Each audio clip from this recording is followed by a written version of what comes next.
یہ کائنات ہمیشہ کے لیے نہیں ہے، الی اجل مسمى، ایک خاص مدت معینہ تک یہ رہے گی، اس کے بعد خاتمہ ہو جائے گا، یہ ہمیشہ کے نہیں۔ تو بگ بینگ سے جو ایک نظریہ شروع ہوا کہ شروع میں کیا تھا، ذرات تھے، بہت چھوٹے بہت چھوٹے بہت چھوٹے بہت چھوٹے، فوٹونز، ان میں حرارت اتنی تھی، ٹریلینز ڈگری آف فارنہائٹ یا سینٹی گریڈ جو چاہے کہیں، and they were running away from each other. یہ تھی first stage of the creation of this material world.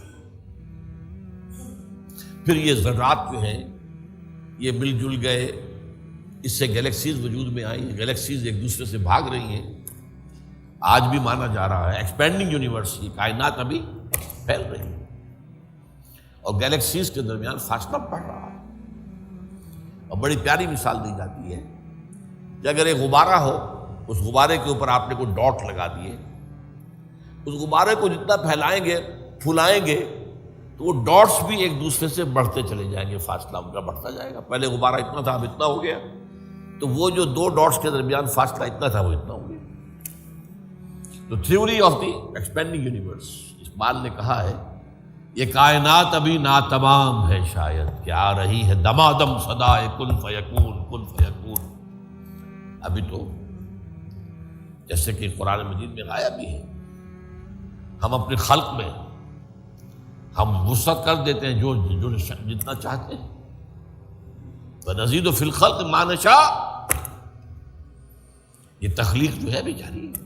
بہرحال اس کے بعد وہ دور آیا کہ پھر یہ گیلیکسیز کے اندر یہ کرے بنے اور سٹارز بنے، اور پھر وہ کرے ٹھنڈے ہونے شروع ہوئے۔ انہی میں سے ایک کرہ ہمارا یہ زمین ہے۔ یہ آگ کا کرہ تھا، آگ کا جیسے سورج ہے، لیکن ٹھنڈا ہوا، ٹھنڈے ہونے سے یہ سکڑا، تو اس پر اونچائیاں اور نیچائیاں پیدا ہوئی۔ اس میں سے جو بخارات نکلے انہوں نے جا کے ایٹماسفیئر کی شکل اختیار کی۔ اس ایٹماسفیئر کے اندر گیسز کے باہمی انٹریکشن سے پانی پیدا ہوا، اور ہزارہا برس تک پانی برستا رہا، پانی برستا رہا، پانی برستا رہا، جس سے سمندر وجود میں آیا۔